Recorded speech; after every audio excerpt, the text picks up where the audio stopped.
नमस्कार, हिंद टीवी में आपका स्वागत है। राज ठाकरे को लेकर महाराष्ट्र में बवाल मचा हुआ है और इस बीच महाविकास अघाड़ी की तीनों पार्टियों के बीच भी टकराव की स्थिति पैदा हो गई है। राज ठाकरे की गिरफ्तारी को लेकर मनन चिंतन का दौर अघाड़ी के सरकार की तीनों पार्टियों में चल रही है और इसी कारण दो पार्टियां एक तरफ आ गई है और एक पार्टी दूसरी तरफ आ गई है। यानी कि एक तरफ कांग्रेस और एनसीपी है तो दूसरी ओर उद्धव ठाकरे की शिवसेना है। ये तीनों पार्टियां आपस में इतनी उलझी हुई है कि सरकार राज ठाकरे की गिरफ्तारी के ऊपर फैसला नहीं ले पा रही है। इसके पीछे एक बड़ा कारण है क्योंकि एनसीपी और कांग्रेस दोनों इस बीच उद्धव ठाकरे को फंसाने के चक्कर में लगी है। अब राज ठाकरे के खिलाफ वारंट निकला हुआ है, फिर भी उन्हें गिरफ्तार नहीं किया जा रहा है। यहां तक कि औरंगाबाद की रैली में भी उनके ऊपर ऐसे आरोप लगे कि उन्होंने नियम कानून का उल्लंघन किया है। उनके भाषण को आधार बनाया गया है और औरंगाबाद के पुलिस अधिकारी को उसकी जांच करने के लिए आदेश भी दिए गए हैं।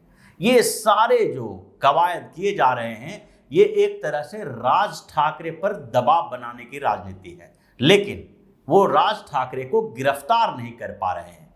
एक तो मामला 6 अप्रैल से अटका पड़ा हुआ है और मजिस्ट्रेट तक ने बार बार सरकार और पुलिस से ये बात कही है कि जब 6 अप्रैल को राज ठाकरे के खिलाफ वारंट जारी हो गया है 2008 के एक मामले में, फिर भी उन्हें गिरफ्तार क्यों नहीं किया जा रहा है।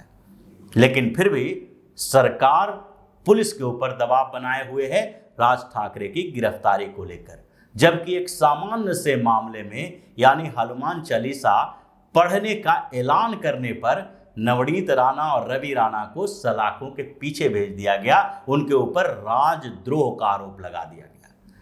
लेकिन ये जो मामला है राज ठाकरे का, वो कोई ऐसा नहीं है कि उद्धव ठाकरे चीफ मिनिस्टर हैं और राज ठाकरे उनके चचेरे भाई हैं, इसके कारण उनकी गिरफ्तारी को लेकर वो दबाव बना रहे हैं, बल्कि इसके पीछे कारण पूरी तरह से सियासी है।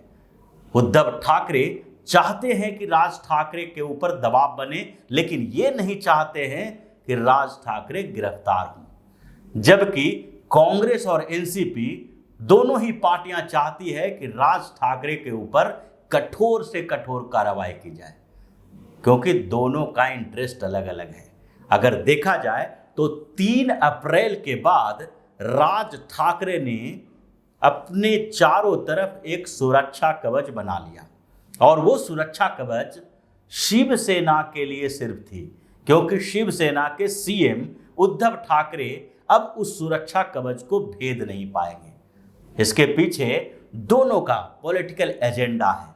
राज ठाकरे ने जो 3 अप्रैल को अनाउंस किया था कि मस्जिदों से लाउड स्पीकर हटाया जाए, अजान उस पर नहीं होगा, अगर होगा तो फिर सारी मस्जिदों के सामने से लाउड स्पीकर पर उससे भी दुगनी तिगुनी आवाज में हनुमान चालीसा का पाठ किया जाएगा।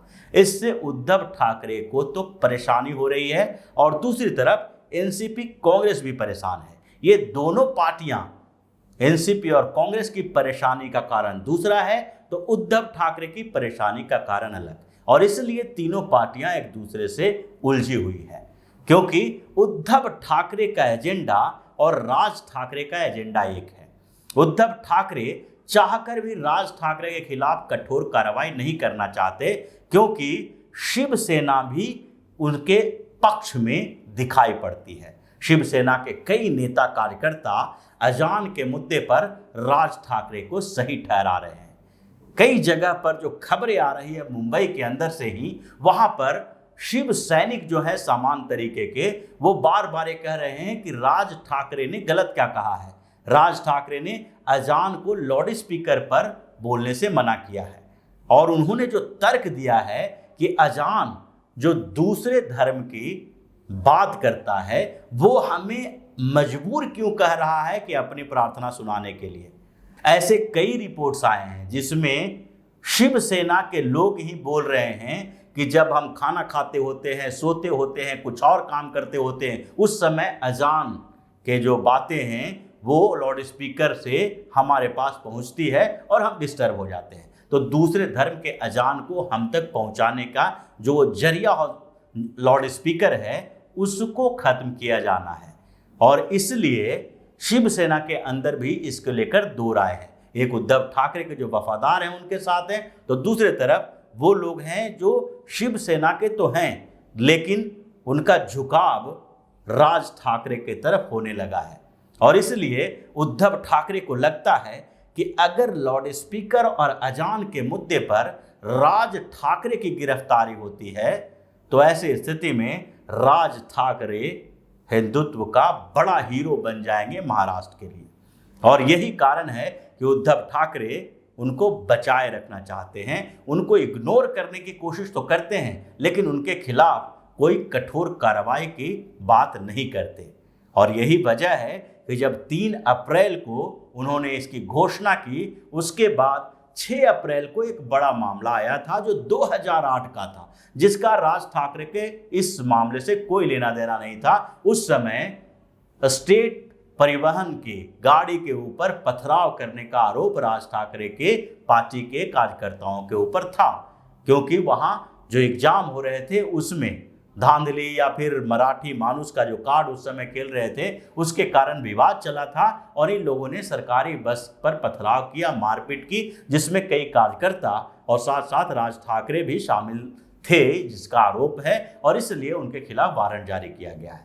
मतलब लाउड स्पीकर अजान के विवाद से उस केस का कोई लेना देना नहीं है और उस केस में 6 अप्रैल को वारंट जारी होता है, लेकिन उसके बाद पूरा महीना गुजर गया, राज ठाकरे की गिरफ्तारी नहीं होती है। इसके पीछे उद्धव ठाकरे की यही उधेड़-बुन है, क्योंकि 3 अप्रैल को उद्धव ठाकरे के लिए उन्हें सुरक्षा कवच बना लिया था जिसको वो भेद नहीं पा रहे हैं।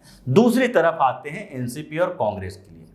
दोनों पार्टियां चाहती है कि राज ठाकरे के खिलाफ कड़ी से कड़ी कार्रवाई की जाए, क्योंकि इन दोनों की छवि कमजोर हो रही है और दोनों ही पार्टियों को राज ठाकरे के चैलेंज से नुकसान हो रहा है।